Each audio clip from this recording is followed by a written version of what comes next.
Hi hello welcome to hash tag you. నా పేరు జకీర్. రేవంత్ రెడ్డి ఆలస్యంగానైనా సరే క్యాబినెట్లో మరో ముగ్గురు మంత్రుల్ని తీసుకున్నారు. క్యాబినెట్లో 18 మంది ఉండాల్సిన నంబర్ అయితే ప్రస్తుతానికి ఈ ముగ్గురిని తీసుకోవడంతో 15కు చేరింది. ఇంకొక 3 ఖాళీలు ఉన్నాయి. అయితే ఇప్పుడు నేను చెప్పదలుచుకునేది ఏంటంటే సామాజిక తెలంగాణ, సామాజిక న్యాయం అనే పేరిట ఏదైతే రేవంత్ రెడ్డి గారు డే 1 నుంచి చెప్తూ వస్తున్నారో, ఆయన ముఖ్యమంత్రిగా ప్రమాణ స్వీకారం చేసిన 2023 డిసెంబర్ 7 నుంచి చెబుతున్న నినాదాలు ఏవైతే ఉన్నాయో వాటిని ఆచరణలో పెట్టడానికి కూడా ఆయన సిద్ధమైనట్టుగా కనిపిస్తోంది. అవతల రెడ్డి కావచ్చు, వెలమ కావచ్చు, మరేదైనా అగ్రవర్ణమైన కావచ్చు, వాళ్ళ నుంచి ఎటువంటి ఆటుపోట్లు ఎదురైనా కావచ్చు, తాను ఏదైతే అనుకుంటున్నాడో అది చేయడానికి సిద్ధపడినట్టుగా మనకి సోషల్ కాంబినేషన్ కనిపిస్తుంది, సోషల్ ఇంజనీరింగ్ కనిపిస్తుంది. చూడండి, మనకి ఇక్కడ రెడ్ల విషయానికి వస్తే మనకి ఇక్కడ కనిపిస్తుంది ముఖ్యమంత్రి రేవంత్ రెడ్డి అండ్ పొంగులేటి శ్రీనివాస్ రెడ్డి, అలాగే ఉత్తమ్ కుమార్ రెడ్డి, కోమటిరెడ్డి, 4 రెడ్డి సామాజిక వర్గానికి సంబంధించిన వాళ్ళైతే ఇది 15 మందిలో. రిమైనింగ్ అందరూ కూడా ఎస్సీ, బీసీ, ఎస్టీలే. చూడండి, టోటల్గా నేను ఇప్పుడు చెప్పదలుచుకునేమిటి, ఇప్పుడు 15 మంది ఉన్నారు క్యాబినెట్లో. ఈ 15 మందిలో 4 మినహాయిస్తే 4 రెడ్డి అండ్ ఒక బ్రాహ్మణ్ అండ్ ఒక అంటే శ్రీధర్ బాబు అండ్ ఒకటేమో వెలమ, ఎవరు మన జూపల్లి కృష్ణారావు. సో ఇది కాకుండా ఇంకా రిమైనింగ్ అంతా కూడా ఎస్సీ, బీసీలు, ఎస్టీలే కనిపిస్తున్నారు. చూడండి, ఎస్సీ, ఎస్టీ, బీసీలు. ఎస్టీలకు 2కి ఛాన్స్ లభించింది. ఒకటి, ఎస్టీకి ఆల్రెడీ సీతక్క మంత్రిగా ఉన్నారు. లంబాడ సామాజిక వర్గానికి సంబంధించిన రామచంద్రు నాయక్కు డిప్యూటీ స్పీకర్ ఇస్తున్నారు.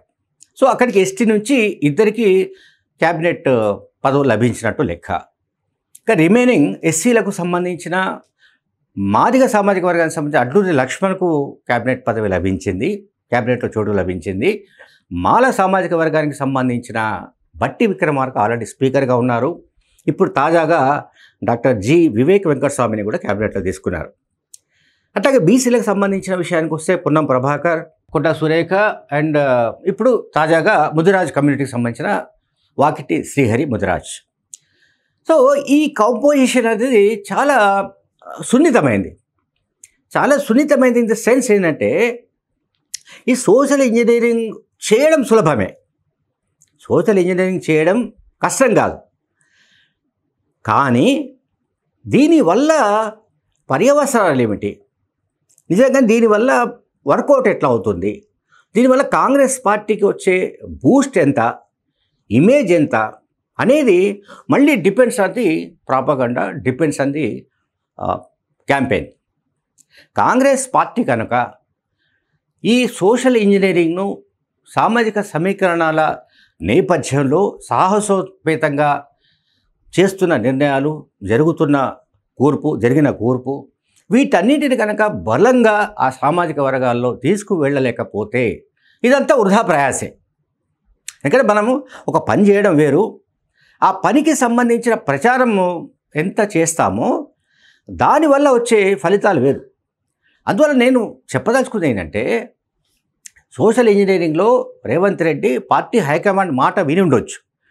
పార్టీ హైకమాండ్ కూడా చాలా ఆచితూచి అడుగులు వేసి రెడ్లను వీలైనంత వరకు పక్కన పెట్టేసింది. కోమటిరెడ్డి రాజగోపాల్ రెడ్డా, లేకుంటే సుదర్శన్ రెడ్డా, మరొక రెడ్డా పక్కన పెట్టండి. ఎప్పుడైతే ఎస్సీ, ఎస్టీ, బీసీ సామాజిక తరగతులు, వెనుకబాటుతనం, అలాగే వాళ్లకు రాజకీయ అధికారంలో వాటా, వీటికి సంబంధించి మాట్లాడుతున్నప్పుడు అది ఆచరణలో కూడా కనిపించాలి అనేది పార్టీ హైకమాండ్ లక్ష్యమై ఉండొచ్చు, కాన్సెప్ట్ అయి ఉండొచ్చు. సో దాన్ని ఇక్కడ తెలంగాణలో రేవంత్ రెడ్డి గారు పక్కాగా అమలు చేసినట్టుగా కనిపిస్తోంది. ఇది బీఆర్ఎస్ పార్టీకి మింగుడు పడని వ్యవహారం. దీని నుంచి ఎట్లా వాళ్ళు బయటపడతారు, అంటే దీన్ని ఏ రకంగా వాళ్ళు దీనిపై కామెంట్ చేస్తారనేది కూడా చాలామంది ఆసక్తిగా గమనిస్తున్నారు. Thank you very much.